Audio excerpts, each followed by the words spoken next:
You read that title right. Studies show that the average person now trusts a guy with a USB mic more than $1 billion newsroom. My source? I made that up.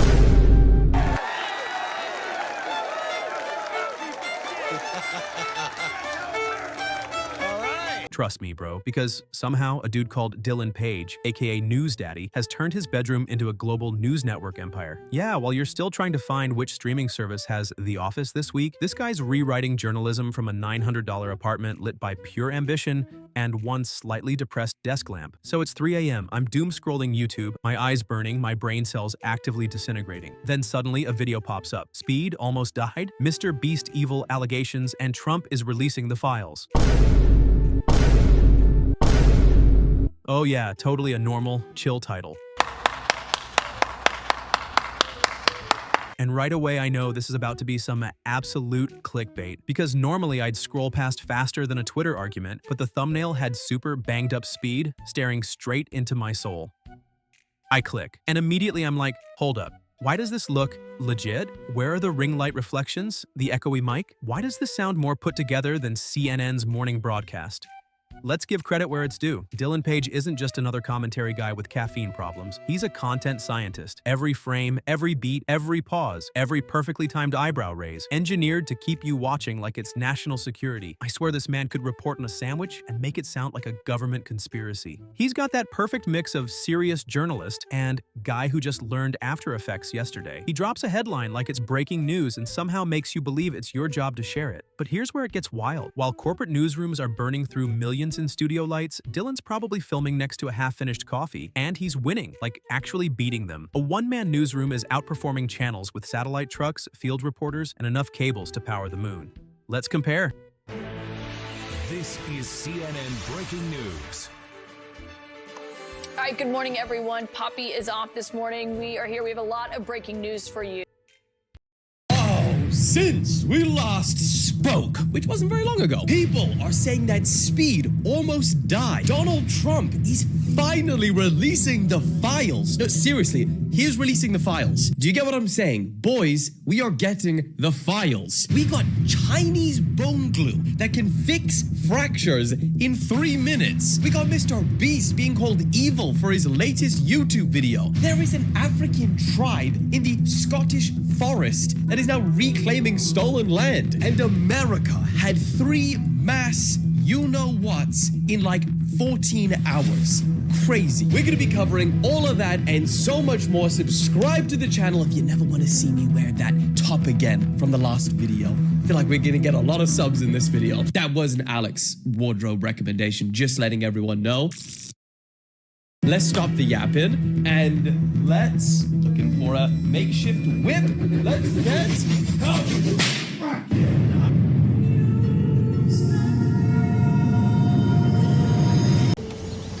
perfect. Everything, down to the last minute details. Guess which one you finished watching? People don't want polished, they want personality. They don't need an anchor in a $2,000 suit, they need News Daddy in a hoodie telling it straight with a side of sarcasm. He's not reporting at you, he's talking to you like the older brother who knows way too much about algorithm psychology. And that's what's scaring the networks. They spent decades building trust through logos, jingles, and Live at 5. Then Dylan came along and said, what if I just told the truth and made it funny? Boom, audience captured. Your half!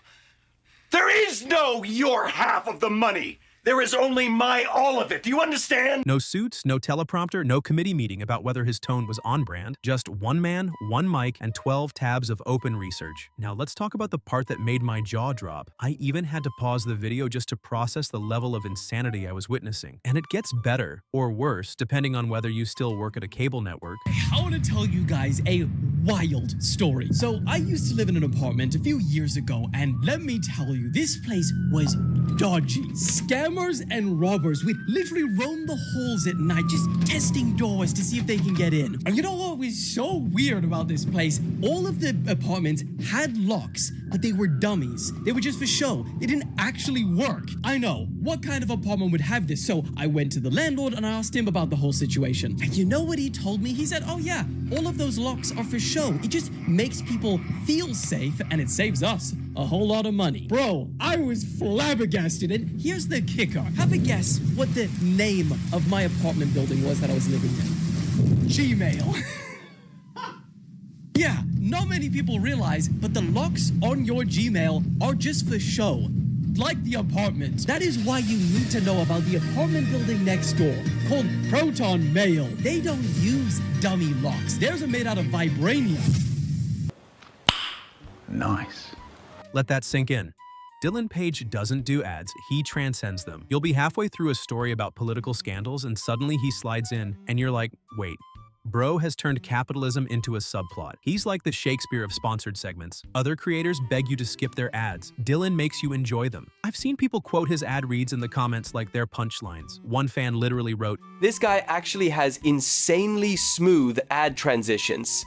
"That's not marketing, that's sorcery." But the real magic? The community. If you've ever scrolled through his comment section, you know it's a whole other planet. People aren't just watching, they're participating. Somewhere along the line, Dylan Page decided that he'd start whipping comments.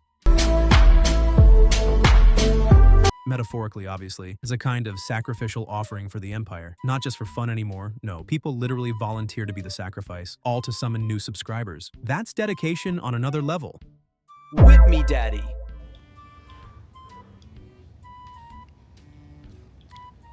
And the comment section only got more chaotic and more legendary during the Diddler incident. It was peak madness and peak entertainment. Everyone was in sync like a digital cult running on caffeine, memes, and sheer loyalty. Honestly, it's one of the most fascinatingly unhinged communities I've ever seen. And somehow, it works. Even the comment section itself has become its own sitcom. There's a hierarchy. There are inside jokes, there's lore. Clearly, this shows how good he is. He turned audience interaction into comedy gold. No wonder the algorithm bows to him. Half his viewers are role-playing a medieval fan cult and the other half are taking notes. Now look, it's easy to laugh and call it unserious. Oh, it's just memes and satire? But that's the thing. He's doing the real thing through unreal means. Every video is like a micro-documentary disguised as a meme. He can go from clowning a politician to breaking down global trends in one breath. That's not luck. That's deliberate craft. He's figured out how to sneak real journalism into chaos like slipping a TED Talk inside a meme compilation. But here's the twist. When one guy with a mic becomes more trusted than entire institutions, that's both amazing and terrifying. We cheer because it's relatable. The underdog beats the suits, but also it exposes how broken mainstream news has become. If a 20-something, 5'8" guy in a hoodie is now the public's most reliable source, what exactly are the rest of us paying for? Sorry, 6'3", according to him.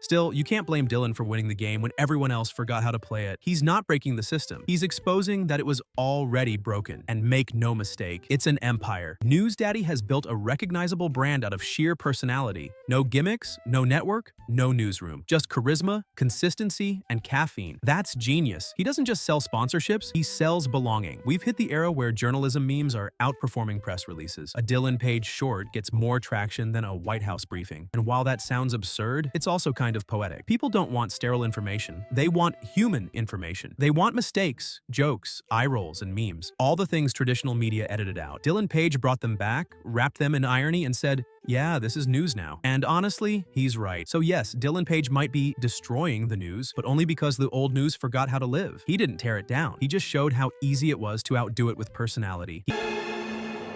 Oh, I hate you. He's what happens when authenticity meets algorithm. Every sarcastic comment, every fake study, every perfectly timed smirk, they all serve a purpose. He's not fighting the media giants. He's teaching them a masterclass in being human again. In the end, Dylan Page, the so-called news daddy, has proven something wild. You don't need a studio, a suit, or a satellite truck to deliver value. You just need honesty, humor, and a Wi-Fi connection that doesn't drop mid-sentence. He's destroying the news by reminding us why we needed it in the first place. To connect, not to lecture. So yeah, the news might be dead. Long live Dylan Page. Long live News Daddy. And if you'll excuse me, I'm gonna go practice my anchor voice because apparently all I need now is a hoodie and a secondhand $20 USB mic.